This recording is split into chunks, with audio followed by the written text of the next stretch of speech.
Okay, go ahead, next slide.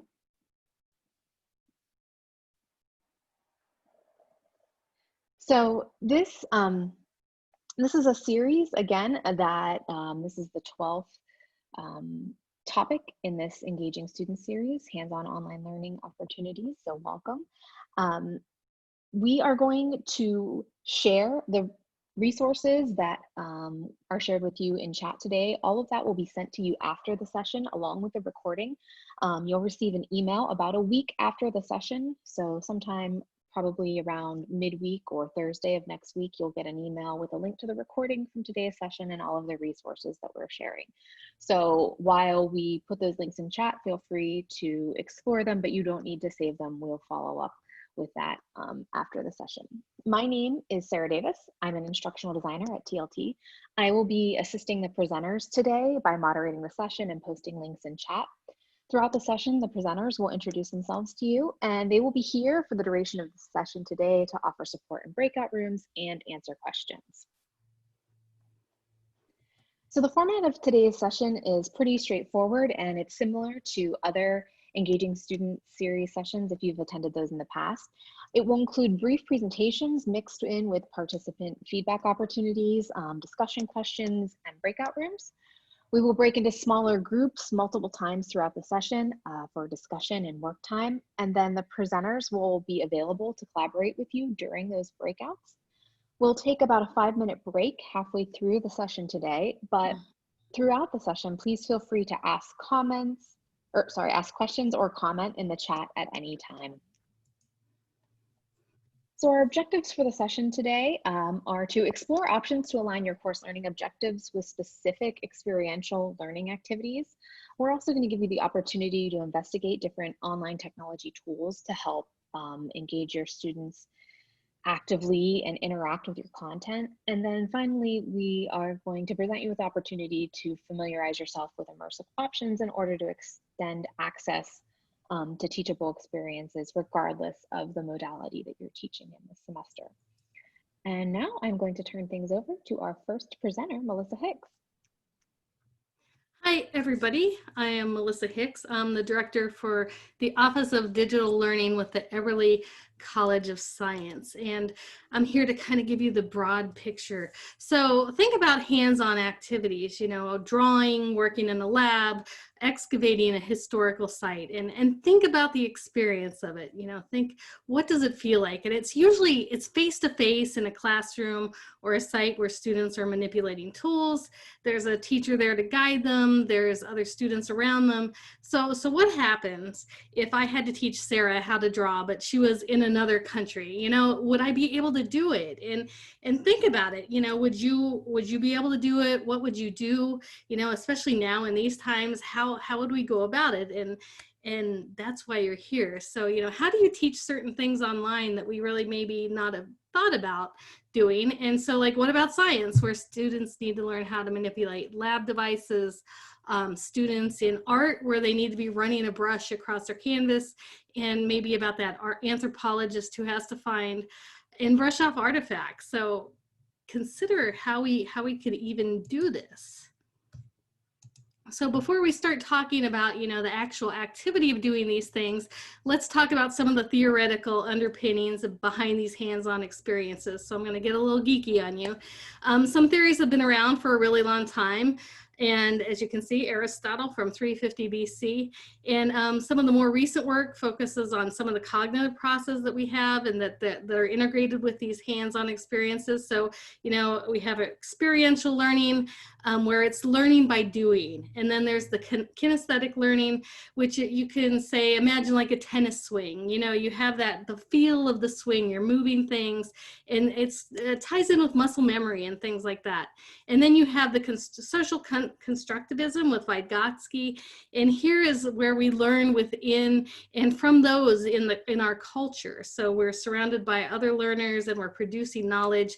And then there's the situated cognition piece, where we talk about being immersed in real life contexts.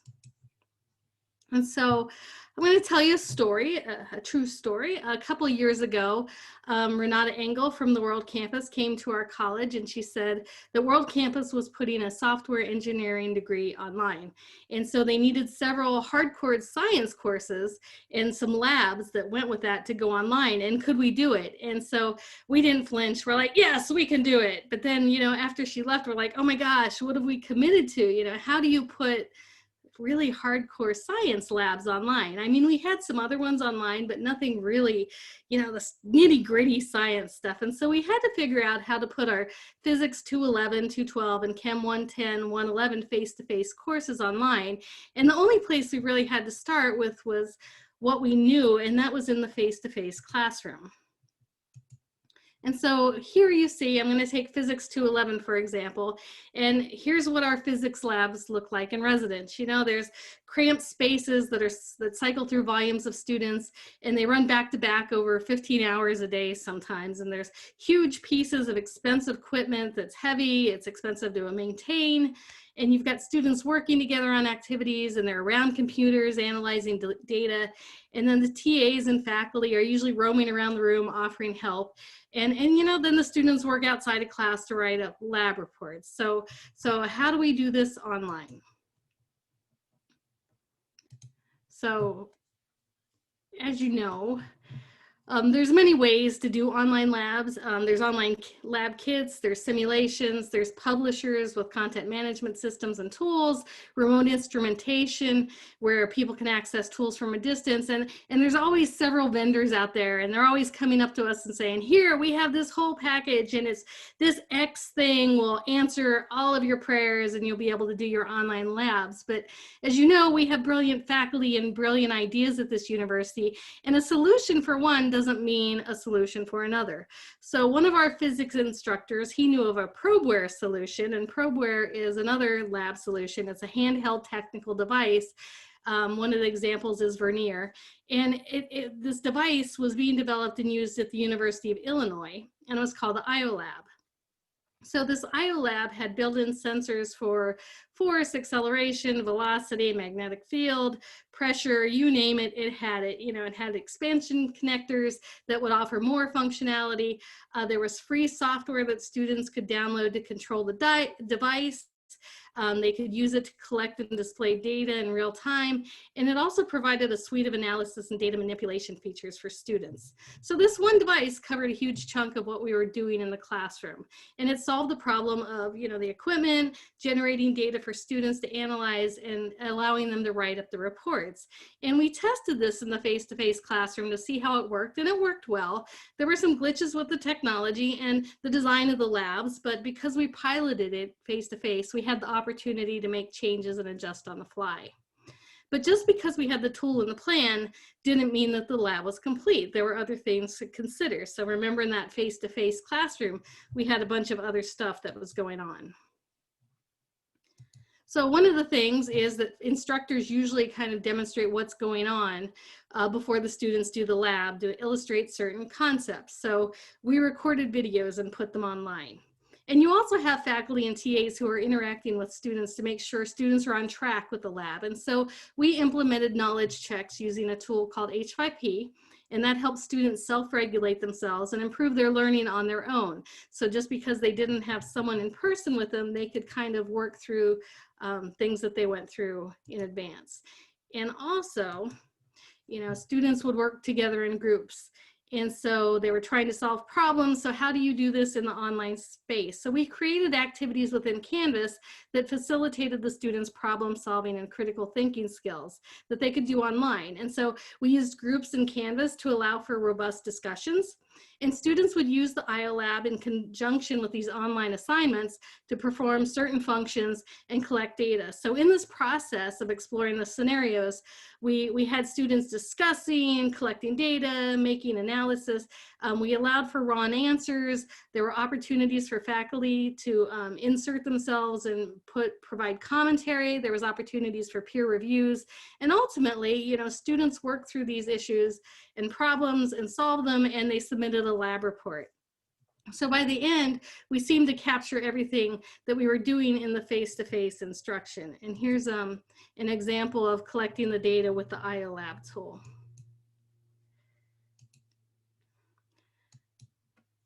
So as you see, when we talk about science, there's a next generation science standard that emphasizes a three-dimensional learning experience where students are allowed to deepen their knowledge of core science ideas.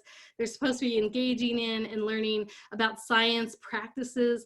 And finally, they're supposed to be understanding like how concepts cross-cut different ideas between scientific fields. And these ideas and practices must be integrated into the materials. But doesn't matter if it's really hands-on or face-to-face. And as you can see, there are different affordances and constraints for both modes. And in a research project, they showed that students in the physical conditions were talking more about measurement, calculations, setting up the equipment.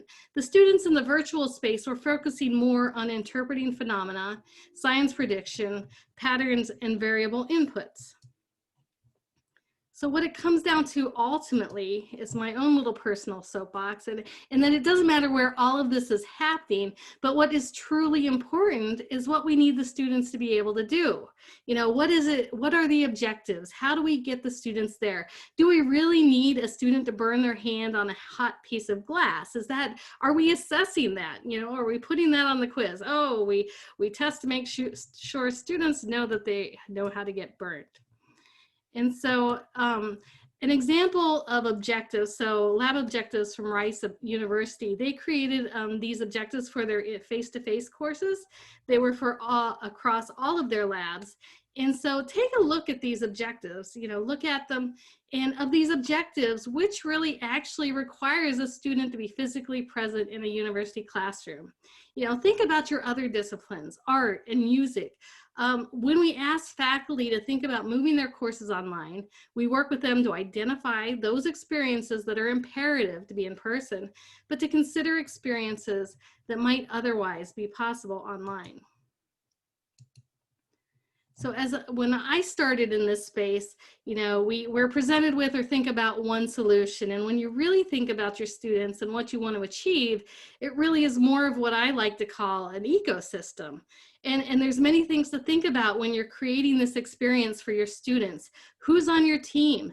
Do you have programmers? Do you have designers? Do you have art folks? So what's the design process? What supporting content do you have? What technology is available to you? How are you going to do your assessments? And even thinking about academic integrity. We have faculty who have students turn in labs with pictures of them doing a procedure or requiring them to handwrite it just to help identify that it's the student's own work. But this goes to show that the students are actually doing this and they're actually learning. And it goes beyond science labs. This extends to any experiential learning endeavor that you want your students to have.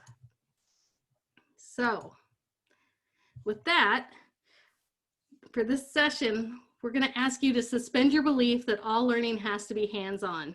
We want you to open your minds to the possibilities that are afforded by educational technologies and the evidence that shows that these experiences with the appropriate objectives, design, practices, this crafting of an excellent learning ecosystem are sometimes just as good or even better than the actual experience themselves. And we're going to take you on a tour of some low-tech options for immersive and hands-on experiences, and we'll let you kind of work and explore with those and talk with others. And then we're going to take a deeper dive into some more complex, higher-tech options that'll give students a more in-depth experience. And again, you're going to have an opportunity to explore those. And with that, I'm going to turn it over to the Penn State Media Commons team, who's going to immerse you in some low-tech activities for some online learning. All right, thank you, Melissa. Hello, everyone. My name is Carlos Seward. I am from Penn State Media Commons, and joining me today from Media Commons is Dan Getz, Nick Smirker, and Tyler Greer. So Media Commons is actually kind of a bigger service that our IMEX Immersive Experiences lab falls under. So it's all the same staff. Dan works in the lab at University Park, but Media Commons staff is also the IMEX staff. So if you have any questions, you can reach out to any of us. But today we're going to talk to you a bit about 360 virtual VR assignments, how to create them, how to incorporate them into your class, and then how to evaluate those activities. So first we have a quick video, if you're not familiar with this, just to give you an intro as to what VR and 360 video assignments can look like. So I'll turn it over to Dan.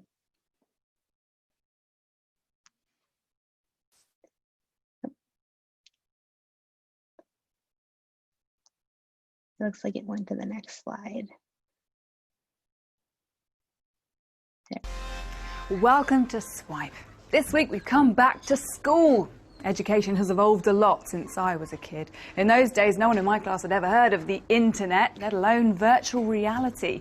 But now all kinds of innovations are being used as teaching tools, as Chris has been finding out. What do you think that painting might be of? Virtual field trips are helping teachers bring their curriculum to life.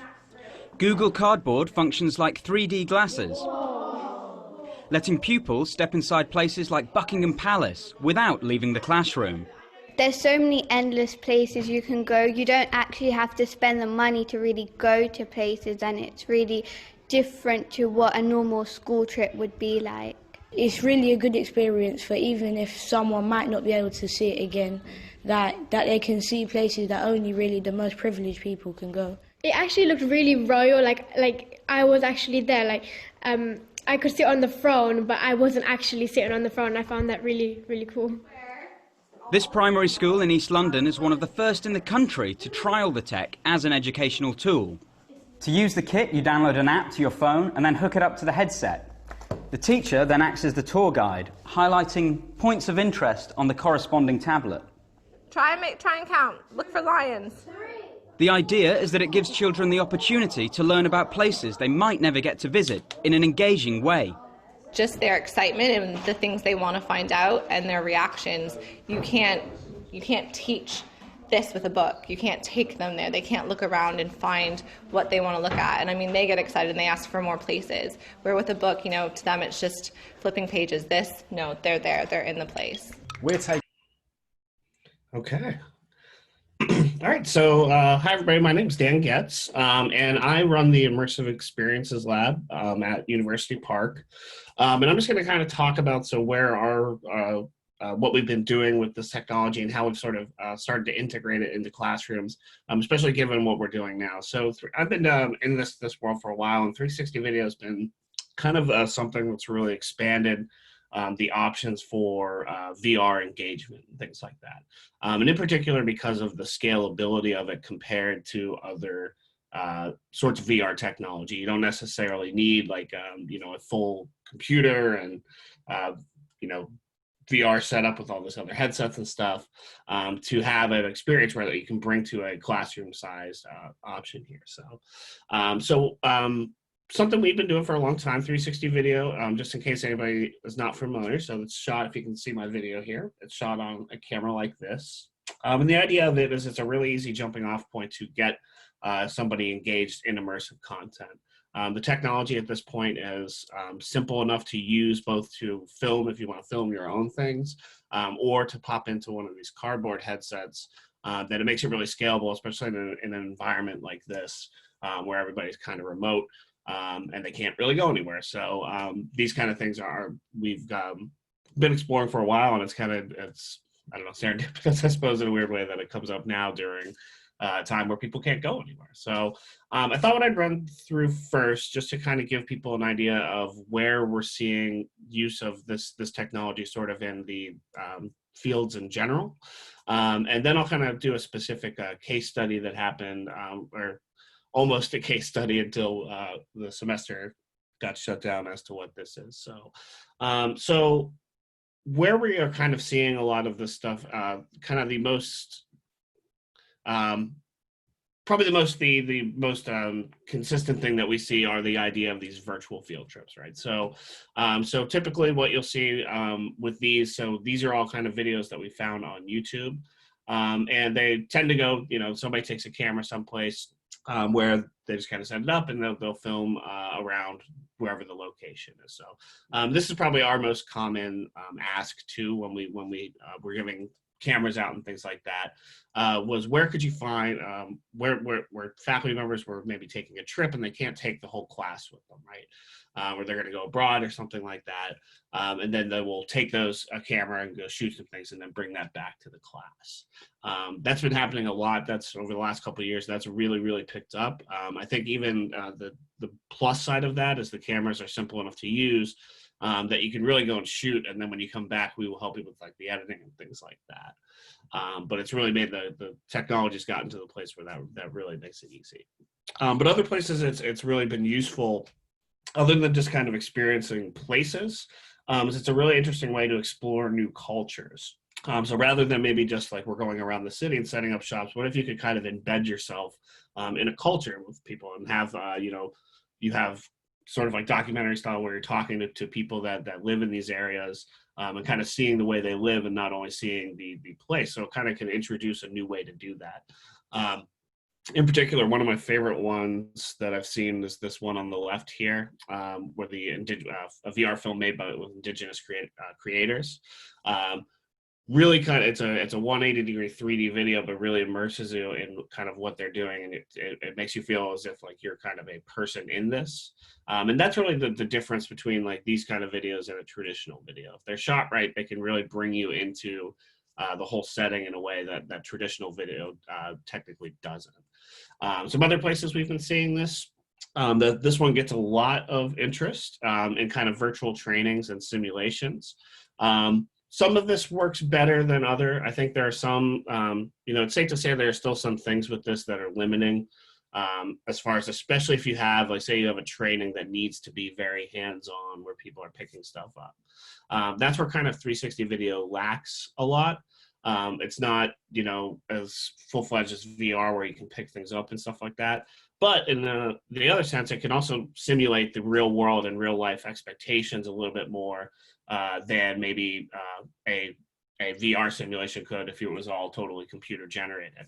For instance, a lot of the ones in like the health professions tend to be just more kind of getting people prepped for like, what is a surgery room like when something's happening. I remember watching one where there was, you kind of just don't realize how many people are in that room until you're in this 360 video and you're surrounded and you go, oh, okay, so there's a ton of people in here, and like you just see how many people it takes in a surgery like that. So when we see things like that on the right here, we have like a court hearing types of simulations. We actually had some interest from the law school about that. Could they film some like mock trials and have that kind of stuff in there?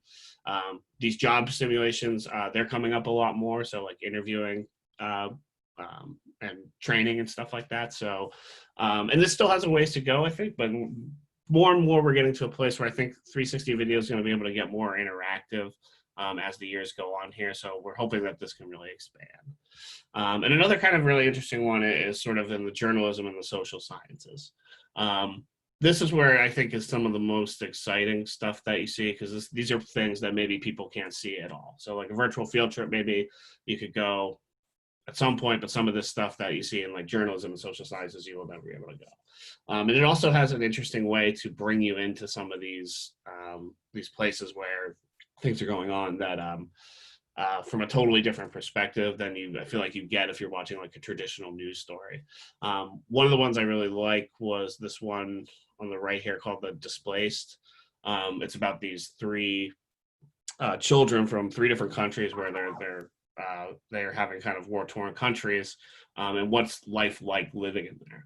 And I remember there was one of the scenes that always stuck out to me. There was a scene where like they're all playing on this like rooftop, and you kind of like, you were looking around and everything's kind of like in rubble, but then you look down and you saw like all these like shell casings and stuff on the roof. And that's something that if you say you were just filming the children, you might not see that, but the advantage of 360 and you're in this, you look down and then you kind of really see things that you might not catch otherwise. So that kind of stuff is really exciting, I think, in this technology as well. Now the other thing, so all the stuff that we've seen so far has been stuff that we've collected, which is also sort of an advantage of this. We'll have something a little bit later. We have something called the Experience Catalog, where we took a bunch of these 360 videos and categorize them. My colleague Nick will talk about that a little later.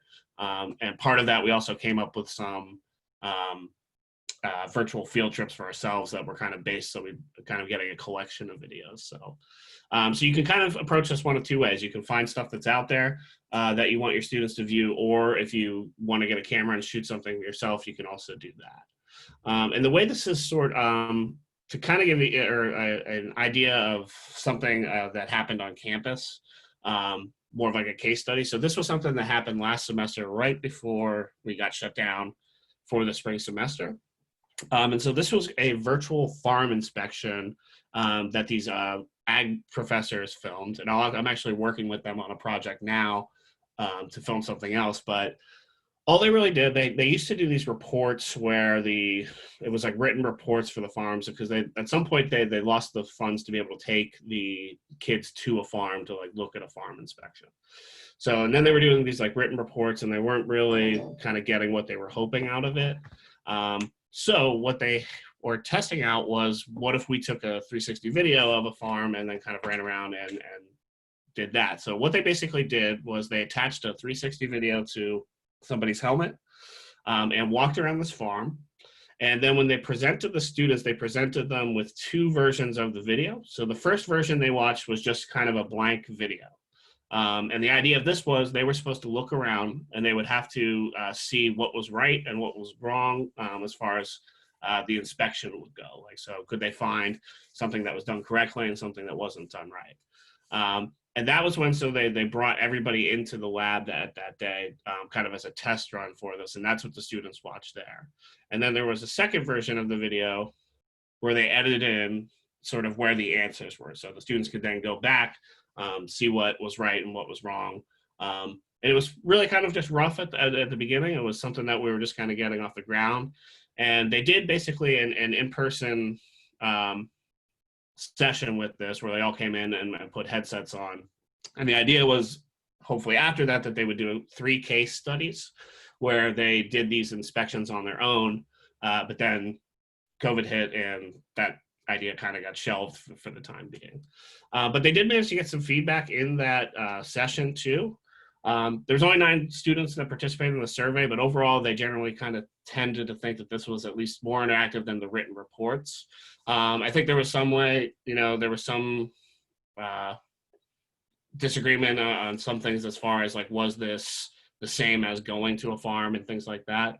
But overall, it seemed more interactive than the written reports. We got some good feedback from that. So, and then as far as how, oops, let me go back one slide.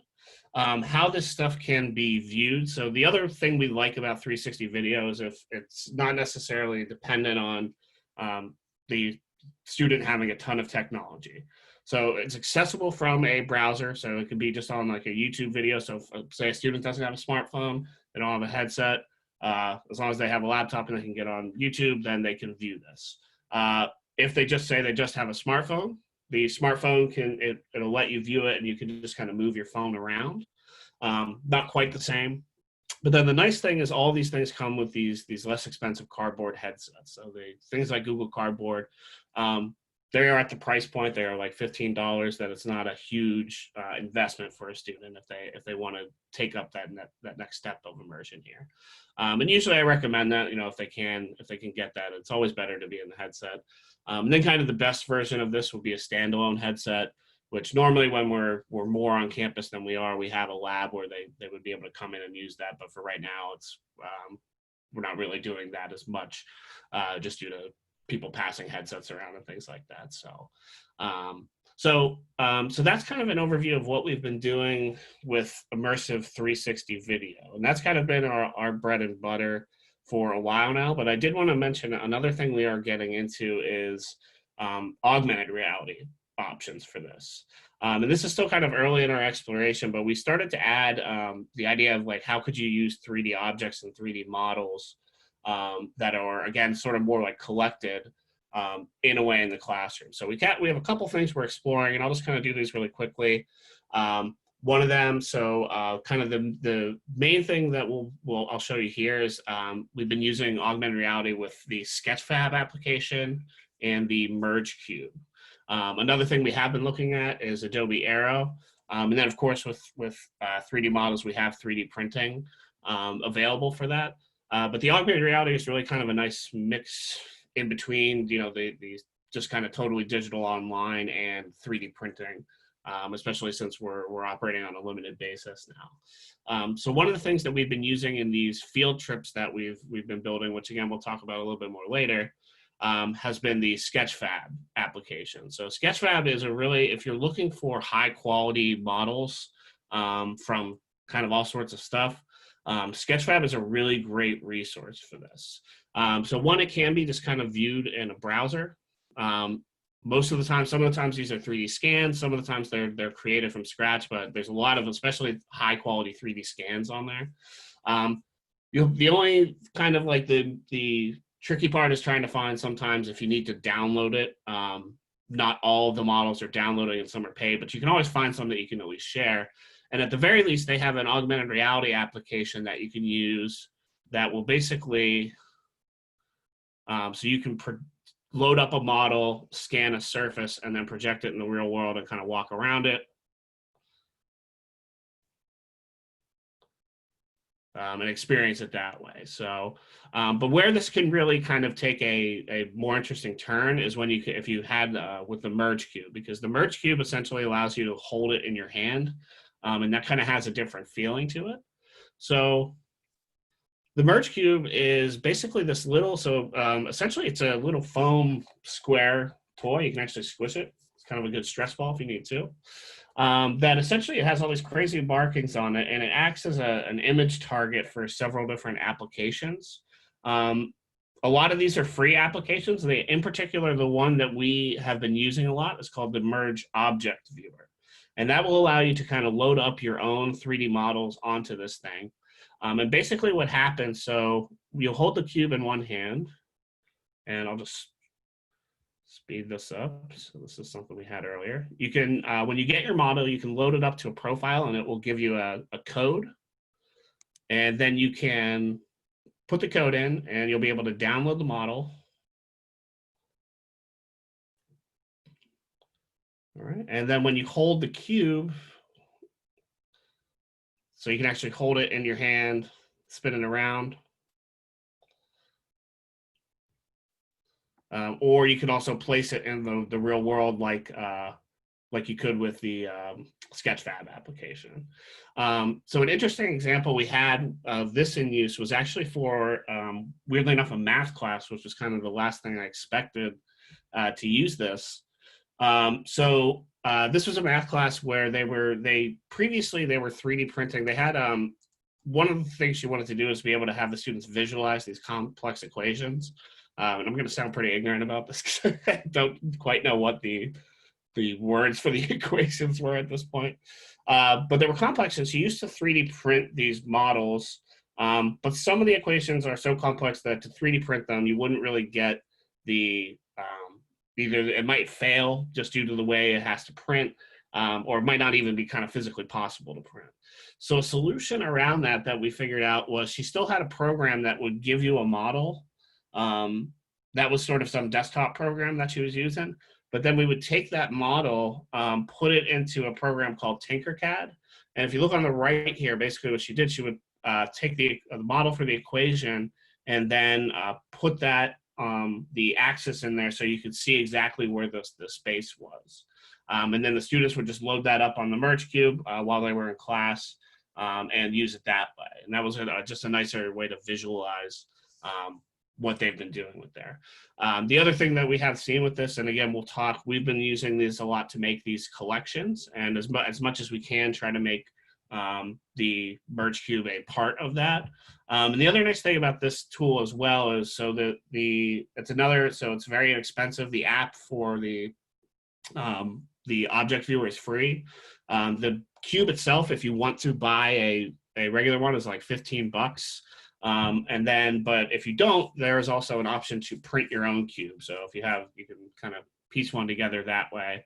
And that was something they just released for, actually once COVID hit, they put the design out for free and said, go ahead and print these if you want. So it seems more and more they're investing in education, because I was just on there the other day and a ton of things changed. So, okay, so with that, I'm going to turn it back over to Carla, I believe, for this last slide. Oh, sorry, one more thing. So, and then the other thing with these 3D objects, so again, sort of this degree of immersion, the more you go, the higher up you go, the more immersive it is. But it can be viewed kind of in all cases here. You have options for it. So you can do a browser, a smartphone, or you can print in there. All right. Okay, Great. and Carla Thanks, will just Dan. say a word about implementation.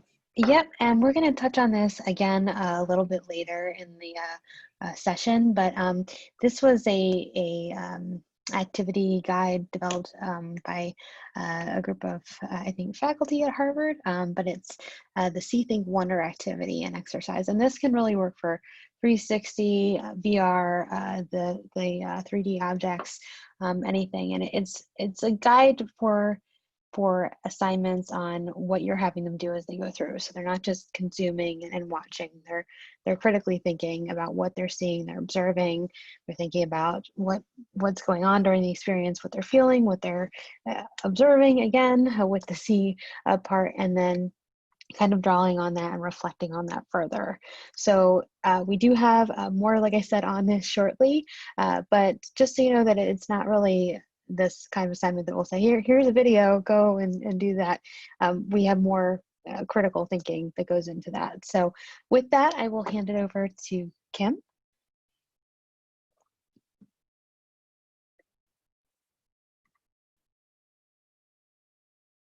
Yes, and thanks, Carla. And I should be sharing my screen if you just want to let me know if you're seeing the low-tech hands-on. Perfect, thanks. All right, thanks, Carla and Dan. You've really shared some really great information, and Melissa got us started off really well. To start thinking about how we can make our learning experiences interactive and relevant for our students. My name's Kim Heckman, and I am an IT trainer for IT learning and development.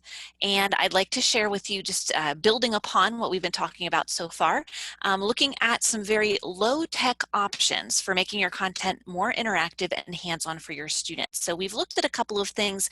Dan and Carla have shared some things that are created already, things you can tap into, shared some things that professors are creating. So we kind of wanted to take a moment and take a step back. If you are wanting to do some technological things and bringing that into your classes, but are not sure where to start, there are some really low-tech, really simple ways to start to integrate that into your classwork. So what we have first here are just a series of photos. So typical face-to-face activities can really be captured in a series of photos and then shared with your students. Students can then draw from that information to further apply, analyze, and make conclusions from them. Alternatively, you could have students take photos themselves and then they share them in an assignment or a discussion post, even uploading it into Canvas. This could be used in a wide variety of content areas, including arts and architecture, ecology, sociology, so on and so forth.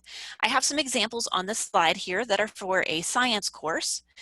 Students in the first image are building molecules to demonstrate bonding using grapes, raisins, and toothpicks. So very inexpensive, low-tech equipment there. In the middle photo, there's some low-cost equipment that students are using at home and then capturing their data and their work through a photo. And then finally, this is a low-tech modeling of nuclear decay that is actually being modeled by the use of Twizzler candies, and we captured their final results there to share with a photo. If you're looking at procedural activities, you can tap into low-tech videos. Those are a nice option as well. You can locate videos on YouTube to embed into a PowerPoint slide deck, or you can embed them directly into Canvas. You could also record the video yourself and either link or embed it for students to review. The examples I've shown here on the slide are from a wide variety of areas. So the first one on the left is demonstrating a scientific lab experiment process for extracting pigments out of spinach leaves. The middle one is demonstrating effective public speaking strategies. And then the final one on the right is demonstrating proper pronunciation techniques for German. So again, as an alternative, just like with the photos, you could ask your students to record a video and to share that as an assignment or a presentation or a discussion in Canvas as well.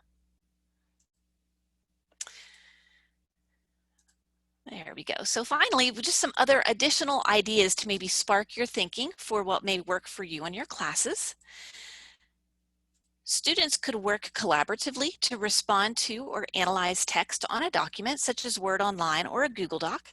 You could do this synchronously or asynchronously. Students could work independently or collaboratively to create a presentation to share via Zoom, or they could record and upload that presentation into Canvas. PowerPoint, Google Slides, even VoiceThread are all really nice platforms for this kind of activity. Students could create a review guide to share in preparation for an upcoming exam. These could be completed either collaboratively or independently, and it could be synchronous or asynchronous depending on how you set that activity up. And then finally, this is one of my favorites, very simple but very effective. You could upload a document for students to complete. They could download and print that document in order to complete it. And then they could either scan or take a picture of the completed document and upload it back into Canvas. This works really well for things that include things such as math equations or science equations, any diagrams, visual flow charts, anything that is much easier done hand-drawn rather than digitally created. All right. So with those things in mind, in addition to the things that we talked about prior to that last segment on low-tech strategies, we want to pause here a second and give you a chance to kind of think about ideas for how this could work in your courses.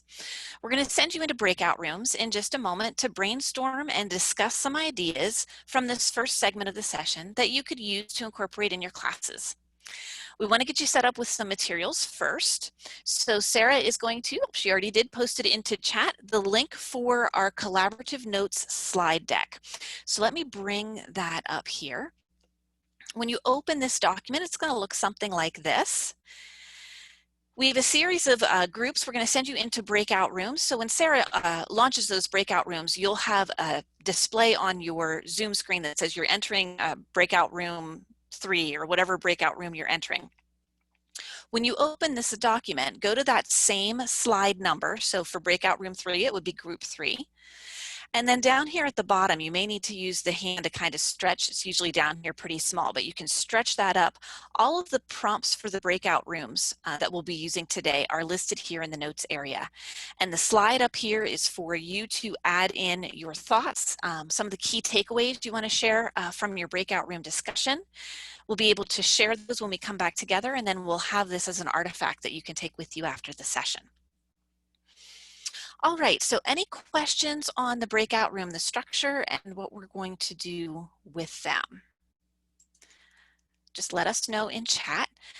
In just a few moments, Sarah's going to set up our breakout rooms. We're going to take 10 minutes into the breakout room, and then we'll bring you back together and share out and debrief some ideas. All right. And I think we're ready to go.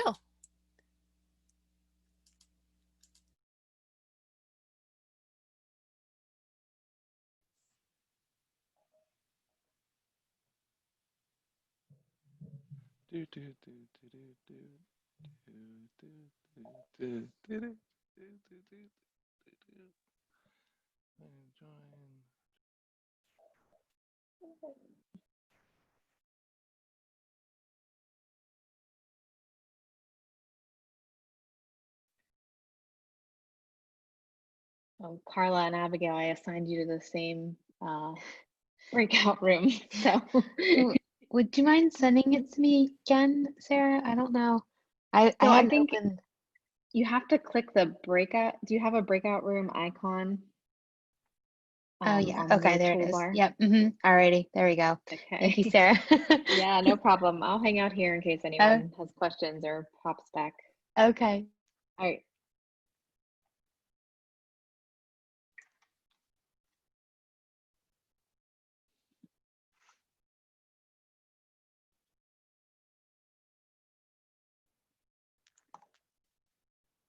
everyone I know. Every time we come back from breakout rooms, I have to reset my things up because everything changes. So welcome back. We had a great discussion in our rooms. So as we wrap up that time together, I'd like to just ask you to share in chat, maybe one person from each breakout room, just share an idea or two from your slide, maybe something that you put up on your slide as an idea that you were excited to share about. We had, like I said, we had some really great ones come up in our room, and I'm interested to hear what some other folks found as well. And while people are sharing, if there are some brave volunteers who may want to raise their hand and unmute and maybe talk about a little bit some of the things. So Courtney, great idea. I think she copied and pasted a couple from our slides, so you can take a look there. Courtney was in my group, and like I said, they had some really great ideas.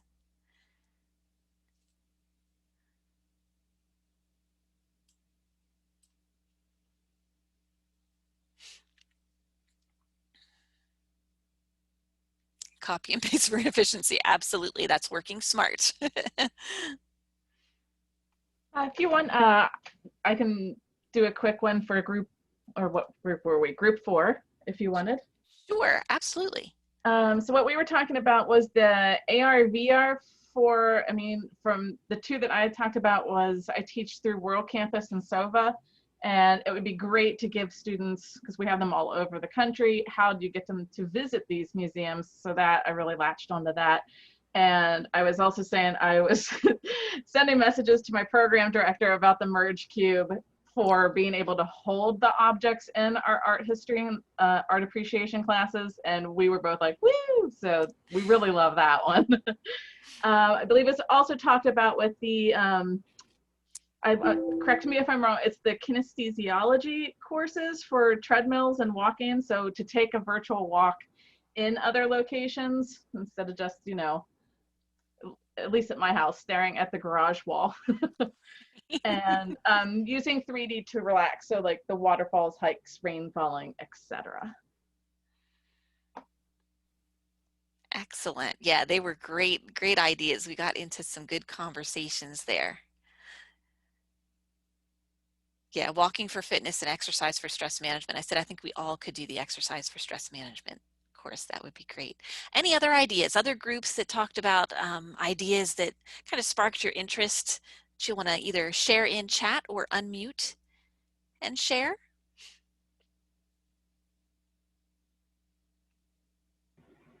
I'll unmute because it's just a hell of a lot easier than trying to type. Absolutely. Yeah. Go right ahead. Yeah, my name is Jim, and I'll just talk about 2 ideas I had that I shared in my group, and other people had some really cool ideas about, but I'll let them talk about that. But one, I was thinking the Video 360, doing a video of a professional counselor's office, because I just got finished lecturing students about ways that we break client confidentiality, just the physical layout. So I was thinking it'd be kind of cool to actually do a video of an office and sort of like everything that's wrong and have them kind of pick that out, like, leaving client information out on the desk, tilting your monitor so another client could see it. Anyway, there's things that you could do. But the other thing that I was really kind of jacked up about was my interest in social injustice, and in particular, how do I help my students become much more aware of their own biases, of people that look different from them. And so I was interested about that see, wonder, think concept, and want to try to reach students beyond the cerebral sort of level 1 stuff, and try to use this as a way to try to evoke your beliefs. How did you come to believe those things? And so I'm looking for material that will help, some kind of material that will help get to that other level or another level. And so on a cursory, I was thinking, even if I just have images of people and just, here's a picture, what do you see? What do you think? What do you wonder about? As a way to just, and it's very rudimentary, but I thought that's a good way to kind of get the conversation going. But I want to go further with that. So I'm anything that you folks have or know about in terms of that video 360 stuff that might place them in a situation to help increase awareness. I'm done. Sorry for No, too great. much. No, great ideas and great thoughts. I appreciate you sharing that and talking about that. I think some of the things we have coming up as the session moves along may tie in, and Carla has a great example that she's going to share here as well. So great ideas. We'll keep sharing them, keep asking questions, and see how much of this we can kind of get hashed out while we're together here. And Joe added into chat using Adobe XD to share students' creative work. Great thoughts there. Susanna, same group as Joe, using Google 3D Tours and Google Expeditions for language classes. Excellent. Yeah, that was a great way to immerse into their culture. I think when Dan showed us those examples, that was a really great way to kind of go to a different place and be able to experience that culture. Excellent thoughts. Thanks so much for sharing those in chat, sharing them verbally. Gives us some good ideas for how you're thinking and kind of sparking thoughts for what other ideas we have for getting things incorporated into our classes. All right, so we're going to pause here. We're right at the midpoint of our break, so or midpoint of our session. So we're going to take a quick break. We're going to take a quick 5-minute break. We'll return here right about 3:05. Feel free to grab a quick cup of tea or a glass of water, take a break, take a walk, stretch your legs, that kind of thing. If you want to continue your conversations from the breakout rooms, feel free to utilize chat to do that. And we'll be back together here in 5 minutes.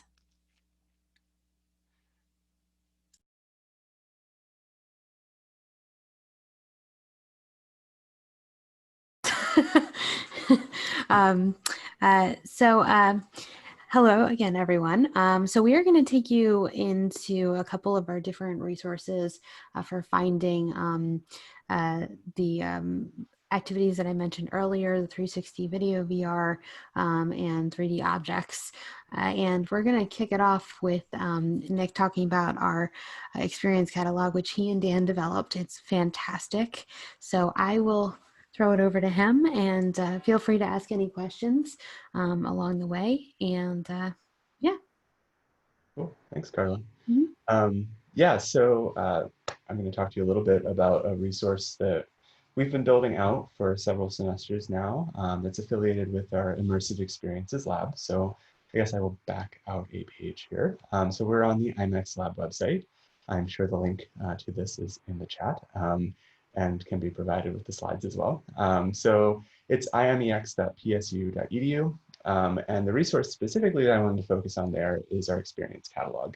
So what we had realized fairly early on is that it would be very beneficial for instructors from a variety of different backgrounds and teaching a variety of different disciplines to have a place to go to get a sense of what's out there in terms of already produced 360-degree video content, as well as an idea of what apps are educationally useful within the virtual reality space. So in thinking this through several semesters back, the experience catalog idea kind of crystallized.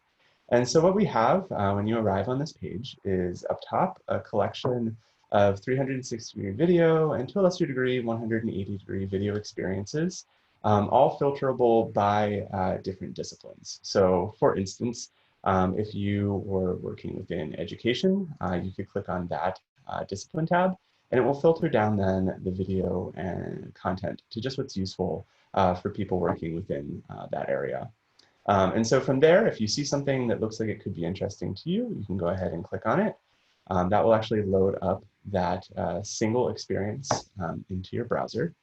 And from there, we provide the description created by whomever made this content. So in this case, it's the Bill and Melinda Gates Foundation.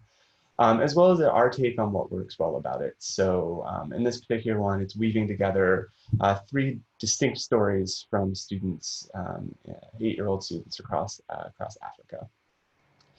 We also then highlight what disciplines this fits within. So this is not only applicable for education, but also health professions and the social sciences.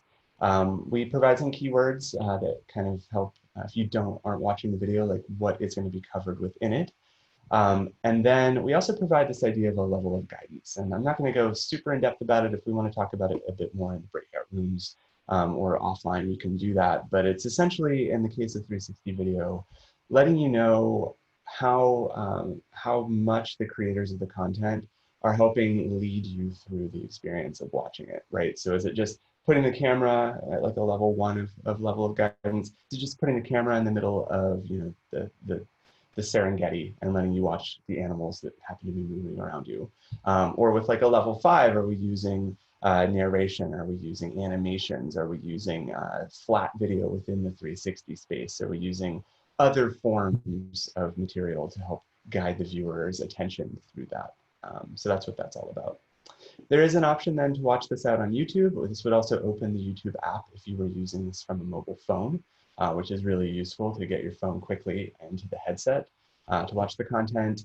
And then we also have a QR code. So if you are projecting this page up in class and you wanted your students to quickly scan it in that in-person environment, they could just point their phone's camera right at that QR code, and it would take them to the video very, very quickly as well. As Dan mentioned, you can watch these videos right here as well in your browser.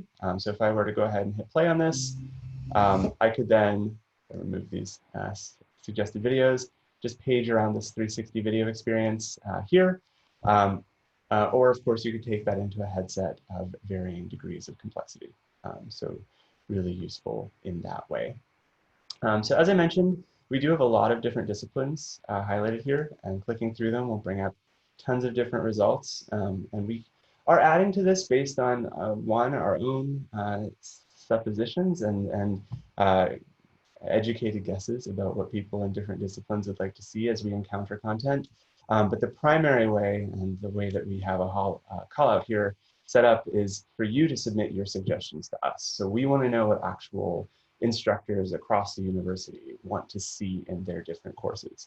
Our guesses are fine, but we want to know what you actually want to see. So please let us know. You can submit this form that it links to over and over and over again. We'd be happy to receive multiple requests from you, because we know that whatever you want to see in your classes is probably something that someone teaching in the same course elsewhere also would like to see. So we want to make this a really instructor-led and informed resource for folks. And I think at this point, we're probably at about 50% instructor-suggested content. So we want to keep seeing that percentage go up. I also mentioned, and I'll show this briefly here, we also have VR apps of varying levels of complexity and on primarily the Oculus platform, but also others. So if you wanted to try some virtual reality apps out using those more advanced headsets, this would be an option as well. So transitioning from that, I'm going to move into something that we've just started building out in the spring and into the summer, which is a more virtual reality tour focused resource. And that's going to be our IMEX excursions. So from the top navigation, we do have a link out to IMEX excursions. You can also get to these from the homepage of the IMEX website. And of course, there'll be a link for these as well. So these are going to essentially answer the question, where would you go if you could go anywhere? And so really at the start of lockdown, we thought, we can't go anywhere. We still really can't go anywhere. So how do we take the students out of their same four walls and take them to other places? And how can we kind of lead the conversation about what these kinds of tours can look like? And so we're leveraging 360-degree video and augmented reality, and to a lesser degree, some virtual reality in these field trips to take viewers to other places around the globe, to allow for like up close discovery of different cultures and traditions and festivities, and with less maybe gastronomical pleasure, also food and other types of experiences. And then also bringing in those AR experiences to like get hands-on as much as we can. So we have several of these developed at this point. We have worked with some instructors specifically, some campuses more broadly around sort of like the country of focus programming, which I know some campuses do, others maybe do not, and kind of targeting these for different users, but also just going places that we were interested in seeing. I'll highlight this one because it does have an activity that we're going to build off of attached to it. So going to Ecuador, what we have here, really wanted to set this up like a travelogue style or like a magazine sort of feel. So we have big splashy graphics and even bringing in like song lyrics that are maybe evocative of a place. And then breaking down the content into different categories. So we've got city, living, and culture up top. And beneath that then we have different 360 video experiences that you could jump off to. So from Cuenca to Quito, looking at traditional recipes in the gastronomy section, traditional festivals, heading over to Guayaquil, and so on and so forth. And then beside that, we also have some AR content, some 3D models that we found on Sketchfab that are ready to go for the Merge Cube. So there's that code that Dan had mentioned that you can just put into the Object Viewer app with your Merge Cube and load that up and then grab your cube and immediately start looking at that object. So these do work, of course, in the browser as well. So you go to that first one since it's actually loaded, or maybe it's not. There we go. So you can actually load this in the browser, and I'll zoom in a little bit more maybe. So you can actually see that model here in our browser space. Some of them are augmented with some additional information. This one happening to be in Spanish. This would be a good fit maybe for a Spanish language class. So you can actually move it around, but then of course you could take this model into your actual Merge Cube and the Object Viewer app and physically manipulate it in your hand. So we repeat that model as we move then through some of the other content. So rural life in the countryside, as well as nature and the environment. And again, pairing those videos with AR content that you can use with the Merge Cube for each. And then down here, we do have a sample assignment that we've created that would be a great jumping off point for this Ecuador tour, but I think you could also adapt it to really any of the other IM excursions that exist or others that we could help create with you or that you could create on your own based on content that's out already on the internet.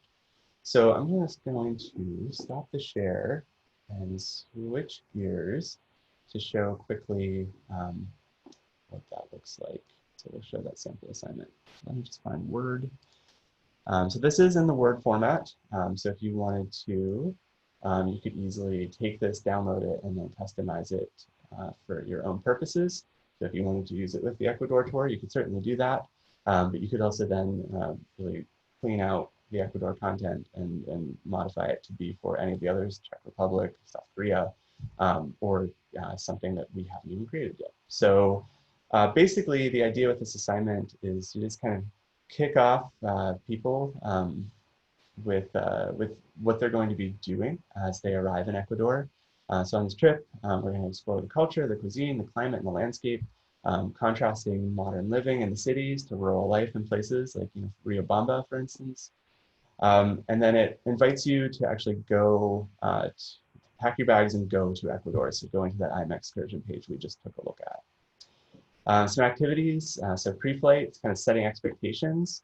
We're inviting people to use the One Button Studio at Home resource that Media Commons worked on over the summer to actually record a reflection of themselves, responding to some questions. What do you know about Ecuador already? What would you like to learn more about in your virtual visit? What sources have maybe informed your understanding, your information that you already carry with you about life there? And how do you imagine life there based on those influences? And then on the ground, so actually exploring, so choosing 2 of the videos from each of the 3 categories, watching those videos in your browser, your phone, or on your headset, and then also choosing some related 3D content, using that See, Think, Wonder model to take notes in we're calling it a travel log activity that would be in your Canvas course about what you saw in those videos, what you saw with the 3D model, what that makes you think about and what that makes you wonder, right? And so that would all then turn into a Canvas written activity. And then doing some takeaways, again, jumping back into that One Button Studio, either in the real and physical space on campus or at home through Zoom, and recording yourself, summarizing what you found interesting with your observations of the videos, what was surprising, what would you love to learn some more about, and which of the videos that you viewed were, most intriguing to you and why. And so the idea then would be to post not only to the Travelog written activity, but also those videos that you recorded up to Canvas, and then allowing through a discussion board setting you to actually be able to look at what your classmates had kind of set as their expectations, and then also what that same classmate got out of their experience, and allowing you to then kind of contrast that with your own experience of maybe the same content or what you found surprising based on their background and their expectation setting, why they chose certain content, and all of those reactions getting collected then in Canvas as well. So that is the experience catalog. Those are the M excursions. This again is the See, Think, Wonder model. And this whole activity idea for Ecuador is, like I said, downloadable from the website. So if you wanted to jump off of that, you'd be more than welcome to do so. I'll just quickly revisit that site through the share. So that's where you get the assignment. This is the site itself, IMEX Lab. This is the experience catalog. The IMEX excursions are linked from there. And in the experience catalog, we also have a resource that I didn't touch on, which is going to help you get the most out of using the catalog. So for you as an instructor, helping to choose your experiences or suggest others to us, getting students familiar with their headsets, working with QR codes, and then some sample assignments as well that have used these viewing activities. So I think we might be running a little bit early. So are there any questions or thoughts? And Carla, I'm actually going to turn the screen share back over to you, I think. Okay, yep. So if you want to unmute, we can. I'm not sure how much time we have before our next. Yeah. I think we have a few minutes, Sarah, but we could probably get started with the breakout activity here. Yeah. And so our activity for you is just going to be going ahead and let me get that going. Yeah. Finding a video that would work for your class in the experience catalog. And you can go ahead and use the links that are in the chat. Also, if you want to go over to Sketchfab, we have that linked as well, and look through maybe an object that would go well with the video that you're thinking of. And feel free, I believe we have that Google Doc also linked for where to share what you found. So please feel free to go ahead and put that in. Carl, if I could just jump in, just Sure. a couple of questions in the chat that I can answer here real quick. So, Sure. So somebody asked what camera are you using to record these trips?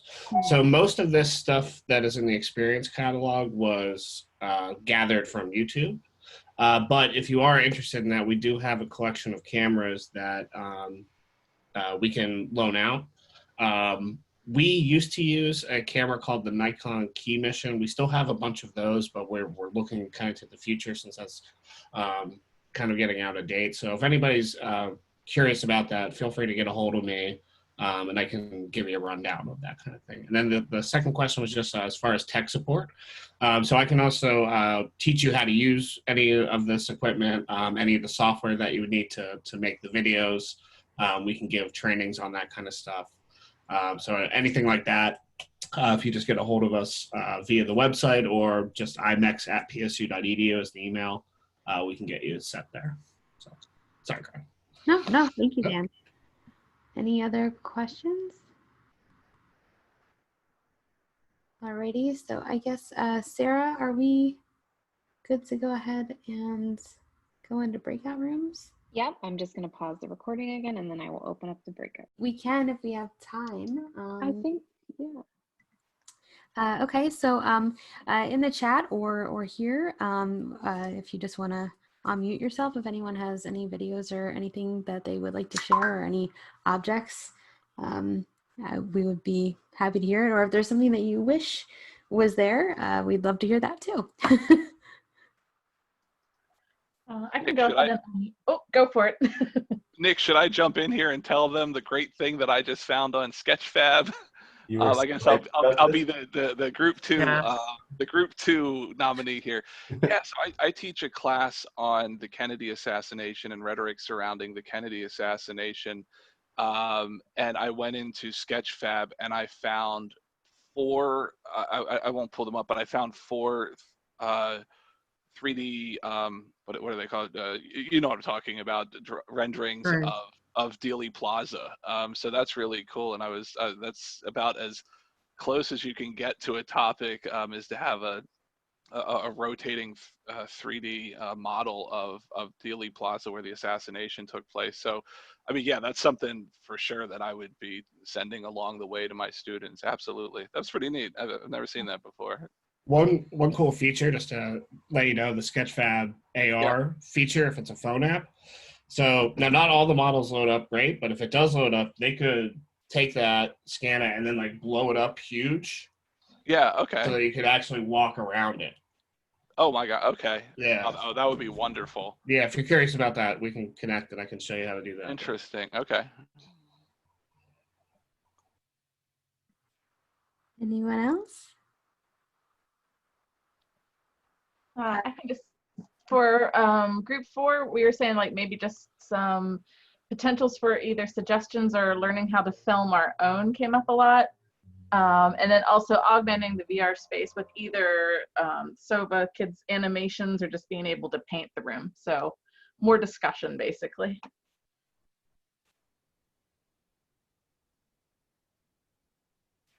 Great. Anyone else? All right. Well, I think Kim is up next, so I think we'll hand. Can I interject 1 second? Sure. I'm sorry. I tried to chime in, but I was muted. Real quick. So I found the things on autism. They look great. You ask about, hey, are there any other kinds of things? I would love this.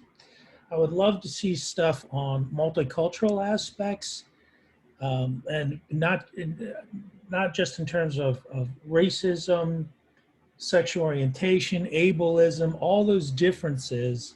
And I was thinking kind of the day in the life of, like I looked at the autism. I thought that was really, just quickly, 30 seconds, but I thought it was really powerful because this is what it's like for me going to a party as someone living with autism. And I think, God, wouldn't that be cool if I could use that same concept and talk about, this is me going to a party of mostly white folks. This is kind of or a person with a disability who's a wheelchair user. So those kinds of things I would love to see developed, and I'd be certainly willing to work with whoever the hell knows about how to do all this stuff. I'd love to see that. So that's selfish. Oh, You great, asked, great so I gave suggestion. you an answer. Great suggestion. I already see Nick moving around, so I think he's already looking into this. Okay. So yeah, no, thank you very much. Thank you very much. All right.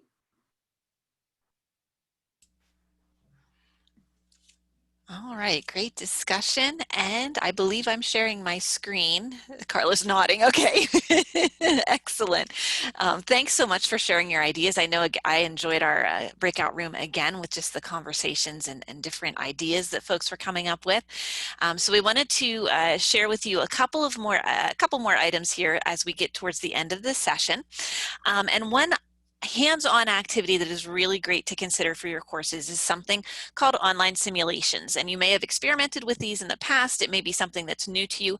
I'm going to show you just one possible site that I've used in the past and have really, really enjoyed. And then we're going to broaden it out. I'm going to share some other resources for some other simulations or activity areas that you can take a look at. So the one I'm going to show you is I call it the PHET site, the PHET site. It's based out of the University of Colorado. It offers simulations for physics, chemistry, biology, geology, and various levels of mathematics. The simulations are free, and you don't need to create an account for you as the instructor, and your students will be able to use the simulations without creating an account as well. So it's a really nice tool. And you'll see as we start to look at it, we can really broaden and think about other areas that some of these simulations may fit in for other content considerations. So I think Sarah is going to, yep, she already did post into chat for us the link for the homepage for PhET. So I'm going to go ahead and actually I'll click here. I have it there, but it's not the homepage. So we're going to start on the homepage here. And if we just take a quick look around, if you've not seen the site before, here are different topic areas.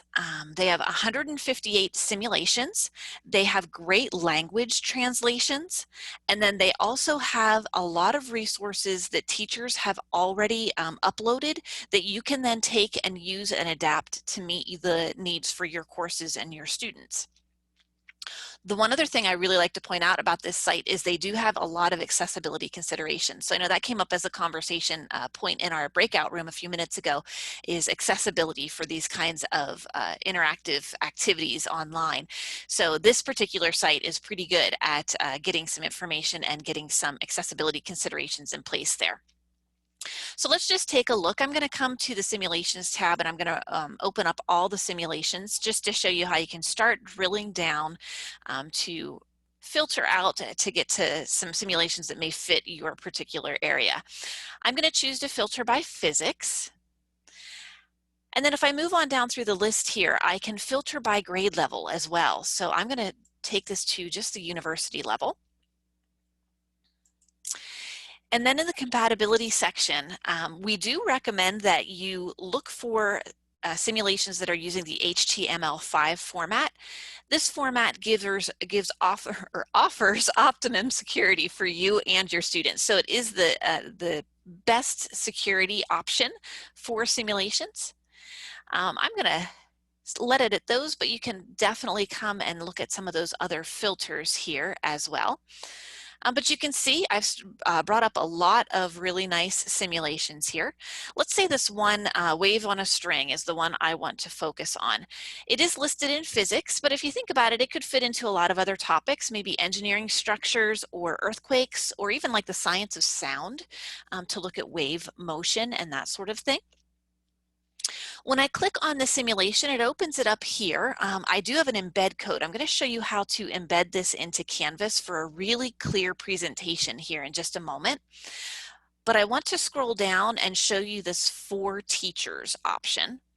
So this is where you can get the pre-created, other teachers have created some supporting materials to use with their students. They could be instructions, additional questions, ways that students could gather data, analyze it, draw conclusions, that sort of thing.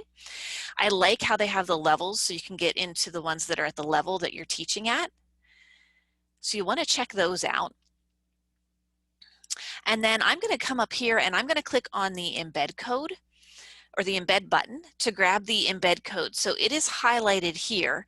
I'm going to copy this. And then I'm going to come over to a Canvas page. So you don't have to be savvy with code to work with these particular simulations. I have a page here, and I've actually already loaded a couple simulations, other simulations here for other areas. So this happens to be one on curve fitting. So I can, just to show you real quickly, I'm not an expert in these simulations by any means. I'm just putting some point markers on my graph. And then I can ask it to give me a curve. I can say what kind of curve. A quadratic curve is going to work nicely there. I can choose best fit or adjust the fit, and I can move my curve around there. So you start to see some of that interaction that students would be able to have with the content in that particular platform. This next one is one that's really nice. I think it's used a lot for demonstrations. I think Melissa shared this one from her group, but this is called John Travoltage. So it is simulating the generation of static electricity. You can see the electrons moving up through his leg. And then if we lower his finger to the doorknob, we can see that he has received a static shock. So just a quick simulation there to show how static electricity works. But I want to show you how to embed this last one. So I'm just coming right down under that last simulation that I have there. In the rich content editor in Canvas, I have an insert media button on the second line there. It opens a dialog box, and here I can click on the embed tab and paste my embed code in there. Click OK. That's all there is to it. So my simulation is in place. I'm going to go ahead and click Save. And then here I can see I can start to work with my simulation. So I can choose some parameters here, whether I have a fixed end, a loose end, or no end. I can choose a manual wave generator. So with my mouse, I'm just moving this. You can see it's kind of rough there. I can choose to oscillate. Notice I can change some parameters, so I can change the amplitude, the frequency. This is really nice if I want to collect quantitative information. I can have rulers and timers in place, reference line in place as well. So just to give you some ideas of some of the things that are on that site that you can work with and start to use with your students. Again, if you choose to include those specific instructions, either from something that was on the site or something that you create yourself, you can really have students go through an entire learning experience from start to finish. They can experiment with the equipment or the environment there. They can collect data. They can analyze it. You can have them draw conclusions, so on and so forth. So we wanted to point that one out to you as an example. And now we're going to take another look at some more of these resources. So I showed you PhET, that's just one example, and I told you that we would have a list of curated resources. So excellent. So Sarah is getting those posted into chat for us now. So I'm going to click on the curated resources link first. So that's the Yep, so she has PhET and then the curated resources. If you want to click on that one with me, I want to show this to you before we send you out to breakout rooms, just because it can be a little overwhelming. It's simply a Google Sheet, and lots of folks have contributed different simulations, activities, places where they're finding interactive, engaging content and platforms for content for students. So if you are in the STEM areas, which is the PhET site is very much so a STEM type of area, they are listed also by subject here. So you can see that we start off with a lot of the STEM areas. So a lot of biology, chemistry. I'm just going to scroll on down here because I want to point out there are other areas. So we have some resources for civics. We have some resources that are labeled as, let me get down here, multidisciplinary. Gives you some places to go and take a look to see what you can identify that's going to fall into your particular content areas. So here I have one just labeled as all, multidisciplines, business and finance, health and aging. Just a lot of really nice different areas here. So we want to give you a little bit of time to explore because we realize there is a lot on this particular resource and we don't want to overwhelm you. So for our breakout room, what we're going to do, we're going to take about 5 minutes to explore the resources, and then about 5 minutes in our breakout rooms discussing ideas. Maybe you found we may have to cut that a little bit short. A little short. Yep, I was just looking at the time. We're going to see about any resources that may have caught your attention that you want to share and kind of pick out of that long list for other folks to take a look at as well. So what I'll do, because we are a little short on time, I'm going to also point out the Google Jamboard. So Sarah has also included the link for the Google Jamboard. We did this as a final wrap up just so that we have another artifact to take with us. And what we'd like you to do is you wrap up your conversations in the breakout room. Here is our Jamboard. Just go ahead and add a sticky And you can add, there's an instructions there on the left-hand side. You can add your name and your Penn State email address so that we can start connecting. If we're finding common folks that located common websites and things they want to try, we have a place where we can go and see what others' thoughts are there. All right, so I will pause here. Are there any questions?